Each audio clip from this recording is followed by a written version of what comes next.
tu vas bénir Dieu pour ce poisson à sa présence dans les mains. Dis merci à Dieu. Dis merci à Dieu. Le Dieu qui ne crie pas. Si Dieu criait, Saouli et Chanel ne pouvaient pas se marier. Si Dieu regardait de l'argent, ils n'allaient jamais faire partie de ses enfants. Comme Dieu ne crie pas, comme Dieu ne regarde pas l'apparence, et qu'il regarde le cœur. Et voici aujourd'hui. Dis merci à Dieu pour ta vie. Dis merci à Dieu pour ta vie. Dis merci à Dieu pour ta vie. Tu vas dire au Seigneur, tu as fait de moi la porte. Tu as fait de moi la clé. Je déclare que la bénédiction s'ouvre. Tout ennemi de ma famille, toute adversité qui est dans ma famille, ce matin, je déclare que ta puissance les brise. Prie pour libérer ta famille, prie pour libérer votre vie, prie pour libérer votre maison, prie pour libérer dans le nom de Jésus. Je veux voir quelqu'un prier ce matin. Je veux voir quelqu'un prier ce matin. Je passe Fulgence à prier. Que l'Éternel a exaucé. Que, n'est-ce pas, Stéphanie a prié. Que l'Éternel les a exaucés. Bien-aimé, prie aussi. Quelque chose de grand doit se passer. Il faut prier.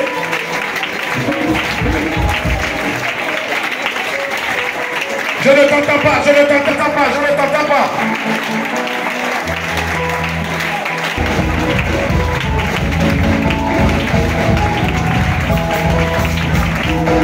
Arrache, arrache, arrache. De ta famille, arrache.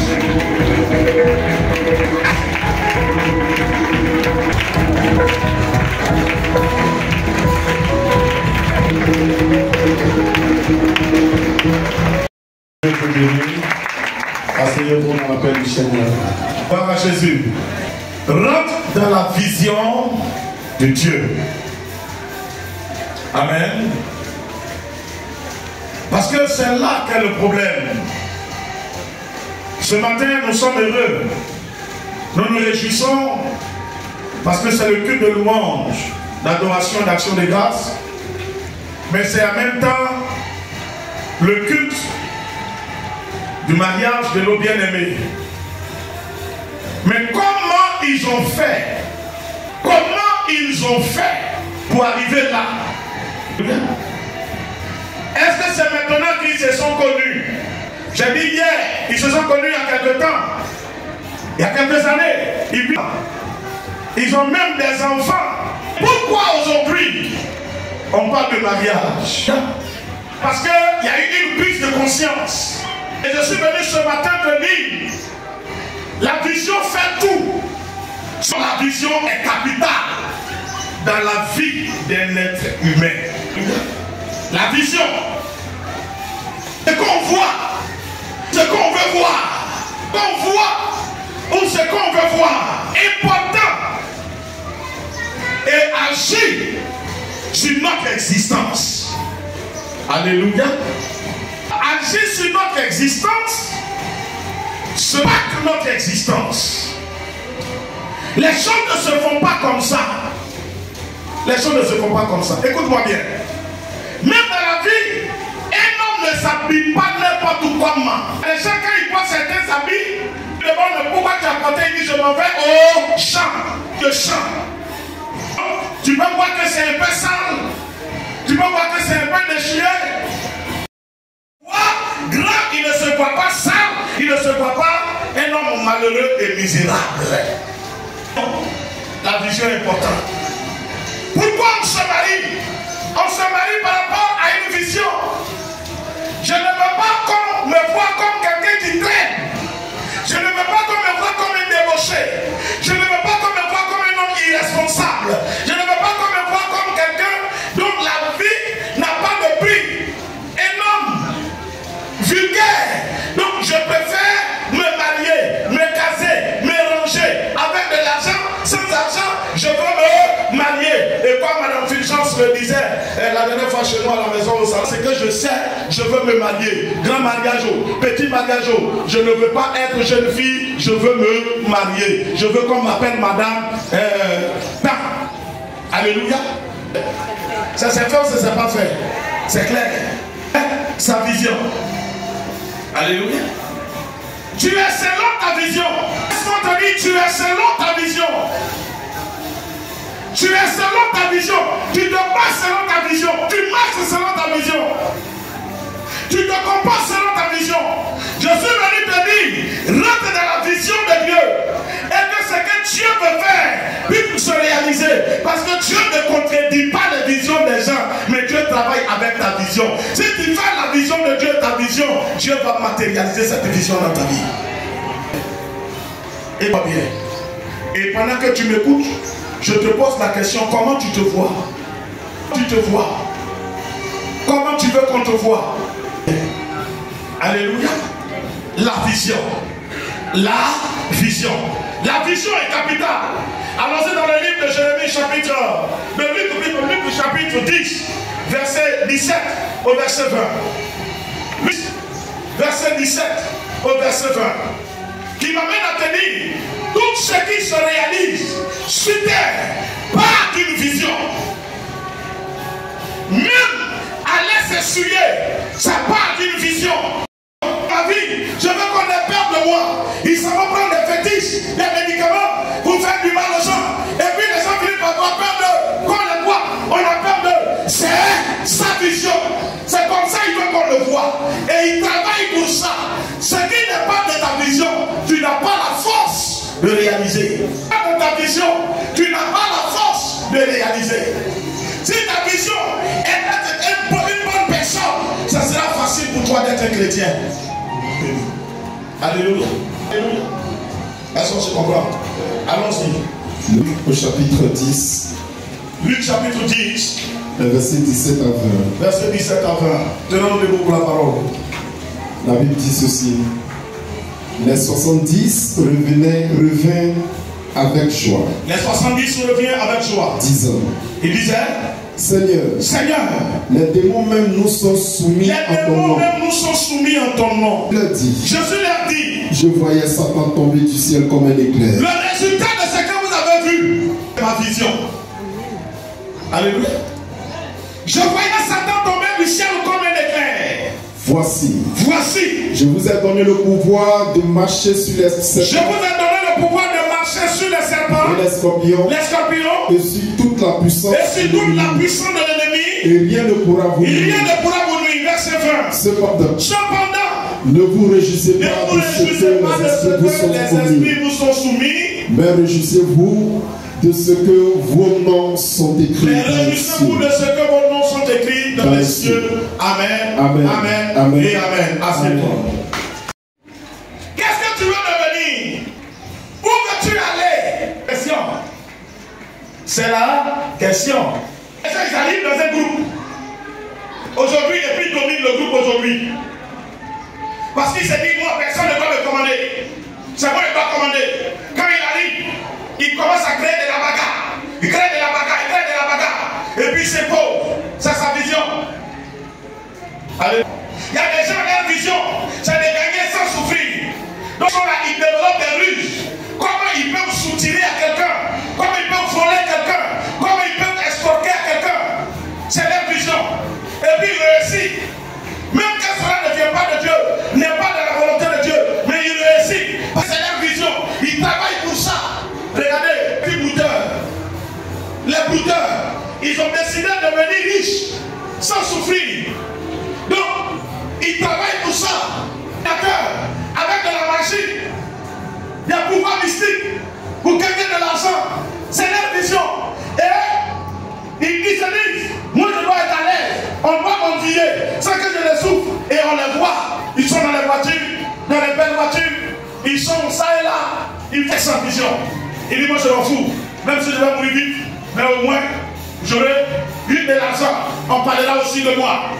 C'est sa vision. C'est sa vision. Quelle est ta vision? Aujourd'hui, n'est-ce pas? Jean-Louis, il est selon sa vision. Je me souviens, il y a beaucoup d'années, quelques années en arrière, on a fait une réunion là où il y a les bananiers. C'est ça. J'ai convoqué tous ceux et celles qui n'étaient pas légalement mariés, qui vivaient en concubinage. Oui ou non? Et on a fait une réunion là-bas. Ce jour-là, j'ai développé l'état du concubinage. Le retard du concubinage, la négativité du concubinage, d'être avec une femme sans l'épouser. Et ce jour-là, Le frère restait tranquille. Et puis il a dit, je crois, il a dit que lui, il va se marier. La date même qu'ils avaient donnée, c'est passé même. Il a dit, il va se marier. Alléluia. Et après, il avait venu le voir. Lui-même, il m'a dit, papa, moi, j'ai pris conscience. Je veux me marier. Je veux me marier. Je lui ai dit, si tu veux te marier, tu vas y arriver. Il dit, mais comme le travail ne marche pas, il dit, ne regarde pas le travail. Dans le livre de Luc, chapitre 10, le verset 17, Jésus envoie les disciples 2 à 2. Ils sont partis, ils sont venus, ils sont allés sous l'ordre de vie de Jésus. Or, Jésus ne parle pas sans vision. Jésus parle, il a dit. Quand Jésus parle, il y a un objectif. Alléluia. Jésus les a envoyés 2 à 2. Ils sont partis. À la grande surprise, les démons se soumettaient, les malades guérissaient, des choses extraordinaires se réalisaient. Ils sont revenus avec joie. Ils disent au maître, mais on a vu que les démons se soumettaient, que non, vraiment, c'est intéressant. Mais Jésus dit ce que vous ne savez pas, c'est qu'avant que je ne vous envoie, j'ai vu Satan tomber. J'ai vu Satan tomber. J'ai vu Satan tomber. J'ai vu Satan tomber. Satan tomber comme un éclair. C'est que tu veux là. Qu'est-ce que tu vois dedans? C'est que tu veux là. Quelle est la vision qui précède de cela? Quelle est la vision? Quelle est la vision? La messe n'est pas sans vision. La mission de l'église Polochette n'est pas une église sans vision. Alléluia. J'ai faim, je n'ai pas peur. Que si je vais mourir ou pas, ce n'est pas mon problème. Parce que je veux atteindre ma vision. Et je crois que la vision est en train d'être atteinte. Alléluia. Tout est en mesure pour réaliser cela. C'est dans la matérialisation de cette grande vision que ce grand terrain. C'est dans la matérialisation de cette vision que Dieu permet ce grand temple qui est en train d'être construit. C'est dans la matérialisation de cette vision que Dieu permet les églises qui sont nées à l'intérieur. C'est dans la matérialisation de cette vision que Dieu permet qu'il y ait des responsables. C'est dans la matérialisation de cette vision que Dieu permet qu'il y ait des mariages. C'est dans la matérialisation de cette vision que permet que, n'est-ce pas, les femmes accouchent, etc., etc. N'est-ce pas bien? Parce que c'est ma vision. Je veux voir des gens changer de vie. J'ai soif de voir des brigands devenir des personnes. J'ai soif de voir des prisonniers devenir des cadres, des responsables, des gens, n'est-ce pas, dignes de confiance. J'ai soif de voir des gens de mauvaise vie, des soulards, n'est-ce pas, changer de vie et devenir des personnes responsables, équilibrées. C'est ma vision. Et Dieu, quand on dit vision, provision, vision, provision, on ne parle pas de provision sans vision. C'est que Fulgence et sa femme sont ce matin. Frère, c'est leur vision. Ma soeur, c'est leur vision. Faut pas les envier. Cherche à changer de vision. Et une vision positive. Tu vas devenir comme ça. Je vais demander à tous les jeunes dames qui sont ici. Est-ce que le garçon ne t'a jamais breaké?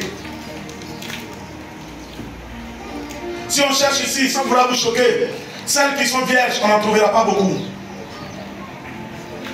Mais pourquoi il n'y a pas mariage, il n'y a pas eu mariage? Ça dépend de la vision que tu as. Ta vision, c'est de faire valoir ta beauté. Oh, faire valoir sa beauté est égale au guéguillard. Égale à l'impudicité. Valoir sa beauté est égale à l'impudicité. Parce que quand tu arrives au stade où tu veux qu'on découvre que tu es belle, tu changes d'attitude, tu changes de comportement, tu cherches à démontrer tes atouts et ça attire le péché. Tu tombes dedans. Et comme tu excites le péché est comme un démon qui attire plusieurs choses, plusieurs personnes. Alors plusieurs te courront. Et tu croiras que tu as réussi. Je suis une gare. On stationne les véhicules pour après go. On stationne les véhicules pour après partir. Et à ta grande surprise, avec cette grande beauté que Dieu t'a donnée, au soir de ta vie, tu as des enfants de pères différents. Ça dépend de la vision que tu avais. Rentre dans la vision de Dieu. Tu es un homme. La vision de Dieu pour toi, c'est que tu es une femme, que tu la maries. Rentre dedans. Que tu es une femme, que tu l'épouses, rentre dedans. Tu es un être humain. Il dit celui qui ne travaille pas ne mange pas. La vision de Dieu, c'est que tu manges à la sueur de ton front. Rentre dans cette vision. La vision de Dieu pour toi, c'est que tu puisses marcher sur les autorités démoniaques. C'est que les puissants des ténèbres se soumettent à toi. Rentre dans cette vision. légère. Quand tu es dans la vision de Dieu et que cette vision se réalise pour toi, au soir de ta vie, tu ne pleures pas. Alléluia. Alléluia. Oh, alléluia. Je te choque. Je te choque. Alléluia. Quelle est ta vision? Retiens cela. Retiens cela. Ton père t'a laissé des choses, ta mère t'a laissé des choses. Les gens ont pris. Quelle est ta vision? Si ta vision est de récupérer, tu ne tiendras pas compte de la peur. Tu te lèveras, tu jeteras, tu prieras, récupérer. Et ta famille va s'en sortir au nom. C'est clair. On ne va réussir sans vision. Ce matin, une jeune dame qui va dire, moi j'ai compris, celui qui va me déshabiller, c'est celui qui m'aura épousé. Je te promets que d'ici peu, tu seras épousé. Pourquoi? Parce qu'il y a quelqu'un qui t'aime et qui veut de toi. Comme il ne peut pas t'avoir sans te marier, il va tout faire pour te marier obligatoirement au nom de Jésus. Il faut vision. Il faut vision. On ne devient pas comme ça pour rien. On ne devient pas comme ça, on se lève et puis on devient. Tous ceux qui n'ont pas de vision, ce que tu leur donnes, ils gaspillent. C'est le problème des héritiers. C'est le problème des héritiers. Le pourquoi, très souvent on ne voit pas l'héritage continuer. C'est que les héritiers sont sans vision. La vision appartenait au père. Le père voulait faire des maisons. Le père voulait que ses enfants soient bien. Le père voulait que sa famille soit bien. Il s'est sacrifié, il s'est battu. N'est-ce pas? Le père est parti. C'est resté dans la main des enfants. Mais les enfants ne continuent pas la vision du père. Et ils veulent se réjouir. Ils veulent s'amuser. Ils veulent, n'est-ce pas, traîner à leur grand surprise. L'héritage que le père a laissé, c'est gâté. Parce qu'ils sont sans vision. Quand tu leur diras économie, pour ajouter un plus, il dit c'est ça, ça ne suffit pas. Et à sa grande surprise, c'est tombé en ruine. Quelle est ta vision? Demande à quelqu'un, quelle est la vision qui précède ce que tu veux devenir?